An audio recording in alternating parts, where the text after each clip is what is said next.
Assalamualaikum warahmatullahi wabarakatuh. Halo semuanya. Kami dari kelompok 6 ingin mempresentasikan mengenai perbandingan nasional power negara-negara besar dalam pencapaian kepentingan nasionalnya. Topik yang akan kami ambil adalah Cina dalam pencapaian hegemoni dunia. Untuk materi yang pertama akan disampaikan oleh Juan Ramdhani, dan yang kedua oleh Ricky Ruwanto, yang ketiga oleh Siti Azahro, dan yang keempat oleh saya sendiri, Rania Marihatul Anwar. Untuk itu, mari kita persilahkan kepada Juan Ramdhani untuk memulai materi pertamanya. Assalamualaikum warahmatullahi wabarakatuh. Nama saya Juan Ramdhani, dan pertama-tama kita akan mulai dari sistem politik kepartaian di masa pemerintahan Xi Jinping. Sampai saat ini, yaitu masa kepemimpinan Xi Jinping, Cina dalam sistem kepartaiannya masih menganut sistem satu partai, yaitu PKC atau Partai Komunis Cina. Di dalam sistem kepartaian Xi Jinping, PKC berperan sebagai pemegang kendali negara dari tingkat pusat sampai daerah. Lingkup kuasanya juga mencakup sipil dan militer. PKC juga ikut mengawasi pertumbuhan ekonomi yang melaju pesat dan bangkit sebagai kekuatan global. Selain PKC, pemerintah Cina juga mengakui 8 partai lain. 8 partai ini turut dilibatkan dalam penentuan arah kebijakan negara, meski mereka harus tetap mendukung garis politik PKC sebagai partai utama. Populasi Cina kontemporer mencapai lebih dari 1,3 miliar jiwa. Dari jumlah itu, sekitar 7% atau lebih dari 90 juta penduduk merupakan anggota PKC. Struktur PKC dari jenjang bawah hingga atas dapat digambarkan layaknya piramida. Alas piramida PKC ini adalah Kongres Nasional Partai, yang biasanya diselenggarakan setiap 5 tahun sekali. Kongres ini bisa dihadiri hingga 2000-an delegasi. Kongres ini berfungsi untuk menetapkan kebijakan utama partai serta memilih struktur komite sentral. Komisi sentral adalah badan yang diisi sekitar 376 anggota. Mereka adalah para menteri, pejabat senior, kepala provinsi, dan perwira militer. Komite sentral adalah semacam dewan direksi yang diberi mandat memilih anggota Politbiro PKC, yang biasanya diisi sekitar 20-25 anggota. Politbiro bertugas mengawal penegakan garis partai. Selain itu, Politbiro PKC juga mengontrol 3 badan penting, yaitu Dewan Negara, Komisi Militer Pusat, dan Kongres Rakyat Nasional, atau setara parlemen di negara lain. Di atas Politbiro ada Komite Tetap Politbiro yang terdiri dari 7 anggota. Mereka adalah para pembuat keputusan terpenting dalam PKC dan karena itu dianggap sebagai yang paling otoritatif dalam kepemimpinan tertinggi partai maupun negara. Komite Sentral, Politbiro, dan Komite Tetap Politbiro adalah 3 struktur utama yang menopang kekuasaan PKC. Lalu, posisi puncak piramida PKC adalah jabatan Sekretaris Jenderal yang kini dipegang oleh Xi Jinping. Di samping Politbiro, ada pula Sekretariat Sentral PKC yang bertanggung jawab atas urusan administrasi kepartaian. Pemimpin Sekretariat Sentral adalah pejabat tertinggi partai, yang lagi-lagi ini adalah Xi Jinping sendiri. Sekretariat Sentral punya tugas untuk menjawantahkan haluan Politbiro menjadi instruksi operasional yang akan dilaksanakan oleh 7 departemen di bawahnya. Selanjutnya adalah 8 partai yang diakui selain PKC.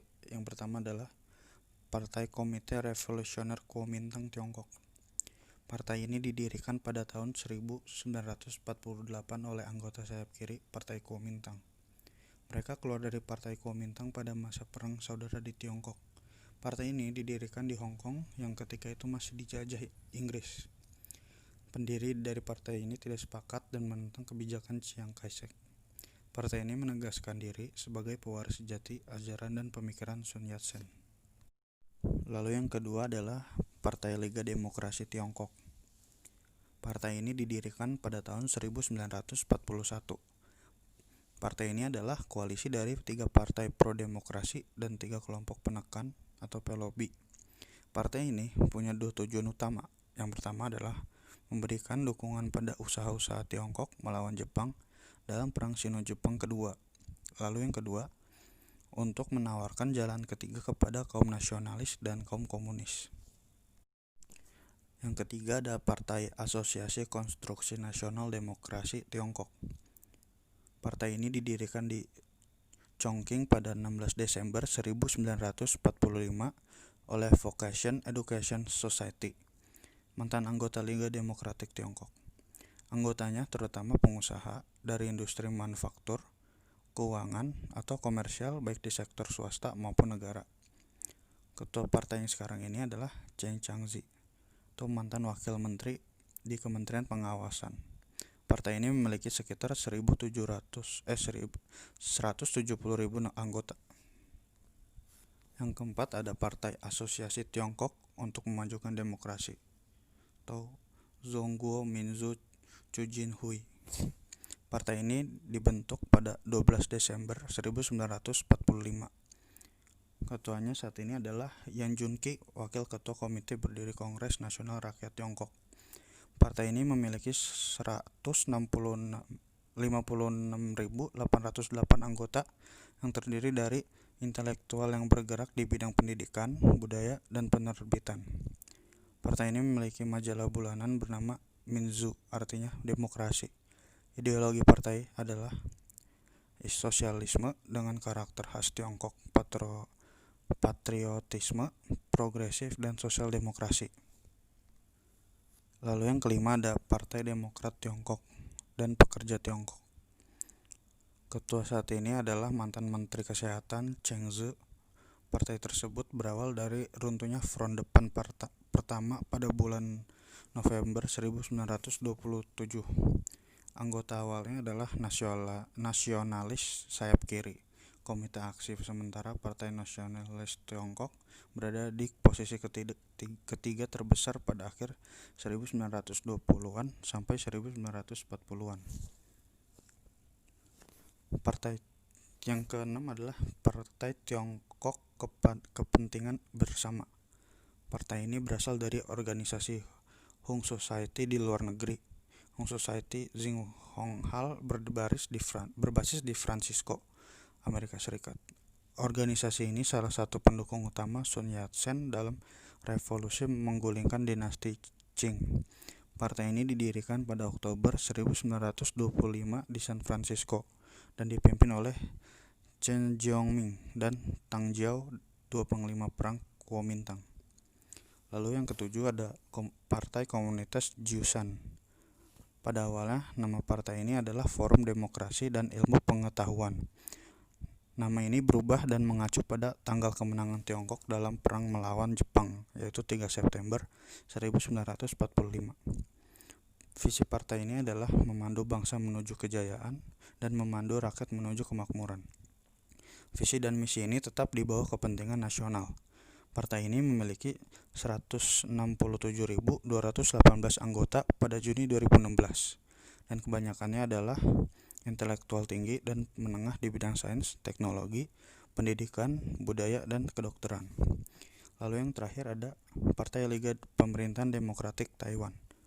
Partai ini dibentuk di Hong Kong pada November 1947 oleh anggota Partai Komunis Taiwan yang selamat dari peristiwa pembantaian 28 Februari 1947 oleh Tentara Nasional Kuomintang di Taiwan. Liga Demokrat Taiwan memiliki 3.000 anggota, kebanyakan adalah orang-orang terkemuka yang berasal dari Taiwan yang hijrah ke Tiongkok daratan. Oke, dilanjut dengan materi yang kedua yang akan dijelaskan oleh saya, Riki Ruwanto, tentang polarisasi negara Cina sehingga mempunyai pengaruh di dunia dan menjadi raksasa ekonomi dunia. Cina menggandeng kekuatan besar untuk memperkuat tentakel kekuasaannya yang agresif. Cina menjalin aliansi dengan seteru lama AS, Rusia, dan mengambil sikap berseberangan dengan kebijakan luar negeri AS dan sekutunya. Yang terbaru, kedua raksasa tersebut kompak mengecam AS atas kecamuk politik yang menimpa Venezuela dan sama-sama mendukung pemerintahan Nicolas Maduro, Sementara AS dan negara lain mengendorse pemimpin oposisi Majelis Nasional Venezuela, Juan Guaido. Cina memiliki banyak sektor yang dapat menjadi pendorong pertumbuhan ekonominya. Dan diantaranya yang mendobrak pertumbuhan ekonominya salah satunya adalah distributor peralatan medis. Distributor ini mengalami kenaikan dari asalnya US dollar 1,8 miliar menjadi US dollar 8,5 miliar karena sahamnya melonjak setelah pencatatan oleh New York Stock Exchange pada 2016. Selain dari medis, pembuat pakaian olahraga sport masuk ke dalam daftar Hong Kong karena sahamnya naik 2 kali lipat dari tahun lalu selama kepemimpinan Ding bersaudara. Dua eksekutif Anta Ding Xizong dan Ding Xija masuk dalam daftar untuk pertama kalinya.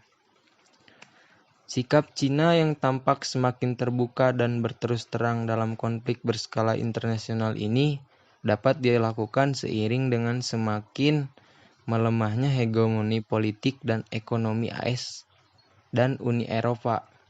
Profesor Graham Allison dari Harvard Kennedy School mempopulerkan istilah Thucydides trap untuk menjelaskan sebuah fenomena, yaitu saat kekuatan yang sedang berkembang mencoba untuk menggeser kekuatan hegemonik dalam politik internasional, konflik besar seringkali tidak terelakkan.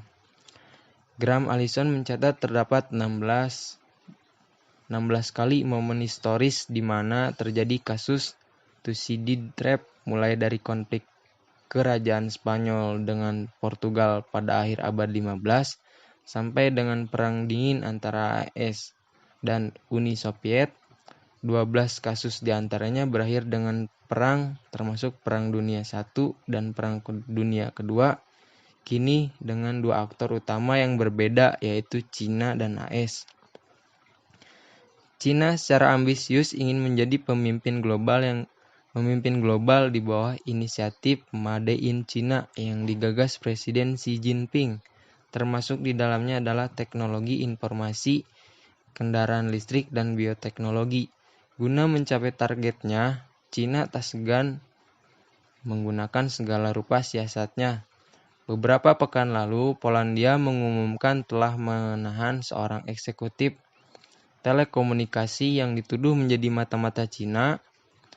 Media lokal setempat mengidentifikasi pria tersebut sebagai Direktur Huawei cabang Polandia. Melalui investigasi yang dilakukan surat elektronik yang diperoleh dalam penyelidikan federal AS, raksasa teknologi andalan Cina itu diduga menawarkan bonus kepada karyawannya jika berhasil mencuri informasi rahasia dari perusahaan luar. Meneruskan kecurigaan tersebut, pemerintah Amerika Serikat dan Uni Eropa berencana membatasi investasi perusahaan-perusahaan Cina dan kini telah mempertimbangkan untuk melarang pengembangan perangkat 5G oleh Huawei maupun perusahaan teknologi Cina lainnya. Adanya indikasi pencurian data rahasia negara melalui ekspansi perusahaan teknologi informasi Cina ini tentu perlu kita cermati sebagai upaya yang tidak main-main yang dilakukan oleh pemerintah AS dan Uni Eropa. Pertimbangan tersebut dilakukan dengan tujuan untuk memproteksi penggunaan perangkat komunikasi dari Cina yang berpotensi dapat membuka kesempatan intelijen Cina masuk ke dalam jaringan komunikasi intelijen dan komunikasi yang menyangkut rahasia negara lainnya. Di tengah dinamika bangsa yang jatuh bangun berjuang untuk menggapai cita-citanya, sesuatu yang besar sedang terjadi dalam percaturan politik global. Tidak banyak dari kita yang menyadari dan mengikuti perkembangan ini. Eskalasi konflik antara Cina dan AS menuju konflik terbuka kemungkinan akan terjadi lebih cepat dari apa yang kita bayangkan. Presiden Cina Xi Jinping tampaknya terus mencapai kesuksesan. Dia telah mengirimkan roket ke sisi gelap bulan, membangun pulau-pulau buatan di atas terumbu karang yang dipersengketakan di Laut Cina Selatan, dan baru-baru ini membujuk Italia untuk menghentikan kerjasama dengan mitra-mitra Eropa dan menandatangani inisiatif Sabuk dan Jalan (BRI) Belt and Road Initiative Cina. Sementara itu, postur unilateralis Presiden Amerika Serikat Donald Trump telah mengurangi kekuasaan lunak, soft power, dan pengaruh Amerika. BRI Belt and Road Initiative merupakan suatu strategi pembangunan yang diusulkan oleh Presiden Cina yang berfokus pada konektivitas dan kerjasama antara negara-negara Eurasia, terutama Tiongkok. Sabuk Ekonomi Jalur Sutra SREB berbasis daratan dan Jalur Sutra Maritim MSR lintas samudra. Strategi tersebut menegaskan tekad Cina untuk mengambil peran lebih besar dalam urusan global dengan sebuah jaringan perdagangan yang berpusat di Beijing. Kinerja ekonomi Cina selama 4 dekade terakhir ini benar-benar mengesankan. Cina kini merupakan mitra dagang utama bagi lebih dari 100 negara dibandingkan dengan sekitar setengah jumlah negara itu yang bermitra dengan Amerika Serikat. Pertumbuhan ekonomi Cina telah melambat, tetapi tingkat tahunan resmi 6%, lebih dari 2 kali lipat tingkat Amerika. Banyak pihak yang memproyeksikan bahwa ukuran ekonomi Cina akan melampaui ekonomi Amerika Serikat dalam dekade mendatang. Cina akan merajai di segala sektor, yaitu strategis, militer, diplomatik, politik, ekonomi, sosial, budaya, dan teknologi. Cina di dunia internasional, terutama di kawasan Asia Pasifik, bakal meningkat sesuai dengan kenaikan kekuatannya. Pengaruh Cina akan semakin kuat dan ini membuat negara-negara lain menjadi was-was. Cina akan menjadi pusat kekuatan teknologi dunia, terutama dalam bidang cyber, kecerdasan buatan, antariksa, dan inovasi. Bidang-bidang inilah yang menjadi penyebab khawatirnya negara-negara yang dominan di bidang teknologi terhadap Cina di masa depan. Sekian dari saya, terima kasih. Dilanjut dengan saya Siti Az-Zahra yang akan memaparkan tentang latar belakang perang dagang antara Amerika Serikat dan Cina. Ya, Amerika Serikat merupakan negara terbesar setelah Republik Rakyat Cina dalam segi perdagangan, sehingga hal-hal yang mengganggu perkembangan sektor perdagangan menjadi fokus serius dalam pembuatan kebijakan. Amerika Serikat akan mendukung hal-hal yang meningkatkan perdagangannya, namun juga akan menghalangi apa yang menjadi penghambat perkembangan perdagangannya, termasuk hubungan dagang dengan Cina. Dalam kurun beberapa tahun terakhir, Cina memiliki tingkat pertumbuhan ekonomi yang pesat. Bahkan, Cina berkembang menjadi negara dengan perekonomian terbesar kedua di dunia. Amerika Serikat berusaha menjalin kerjasama dengan tujuan untuk menyeimbangkan keadaan ekonomi global, menghilangkan hambatan dagang, serta meningkatkan nilai investasi bilateral di antara kedua negara. Amerika Serikat berusaha mendorong Cina agar dapat membuka pasar dan peluang investasi yang baru bagi bisnis internasional. Akhirnya Cina bersedia untuk bergabung dengan World Trade Organization atau WTO pada bulan Desember 2001. Dengan bergabungnya Cina dengan WTO merupakan strategi untuk meningkatkan hubungan dagang antara Cina dan Amerika Serikat. Ekspor produk Amerika ke Cina meningkat sebanyak 81% dalam periode 3 tahun pertama keanggotaan Cina di WTO, dibanding hanya sejumlah 34% pada 3 tahun terakhir sebelum Cina bergabung dengan WTO. Di sisi lain, impor dari Cina juga meningkat 92% dalam 3 tahun pertamanya, sebelum Cina di WTO hanya 46% di 3 tahun sebelumnya. Pada tahun 2004, nilai perdagangan Amerika Serikat dan Cina tercatat 600 triliun US dollar. Ekonomi Cina dapat berkembang salah satunya adalah karena keuntungan yang didapat dari kerjasama Amerika Serikat dan bergabungnya Cina ke dalam Lembaga Dana Moneter Internasional atau IMF. Investasi Amerika Serikat di Cina juga mulai berkembang secara perlahan-lahan. Menurut data dari Kementerian Perdagangan Cina, antara tahun 1979 dan 1989, investasi langsung Amerika Serikat di Cina hanya berjumlah 1,7 juta US dollar. Namun ketika Cina melakukan reformasi ekonomi dengan membuka berbagai sektor bagi investasi asing, investasi Amerika Serikat mulai meningkat sangat drastis. Amerika menjadi negara penghasil manufaktur terbesar dunia, yang bahkan menghasilkan 20% manufaktur global. Namun hal tersebut terbilang cukup mempengaruhi lapangan pekerjaan di Amerika Serikat. Nah, dampak itulah yang kemudian menjadi isu politik bagi Amerika Serikat, terutama ketika Donald Trump terpilih menjadi Presiden Amerika yang ke-45 sejak tahun 2017. Nah, Trump mulai mengeluarkan beberapa kebijakan. Kebijakan tersebut dibuat dengan tujuan untuk melindungi produsen-produsen Amerika Serikat dan merupakan sebuah bentuk kritikal untuk keamanan nasional Amerika Serikat. Donald Trump juga menuding bahwa Cina memanipulasi nilai mata uangnya sendiri untuk menjatuhkan daya saing produsen Amerika.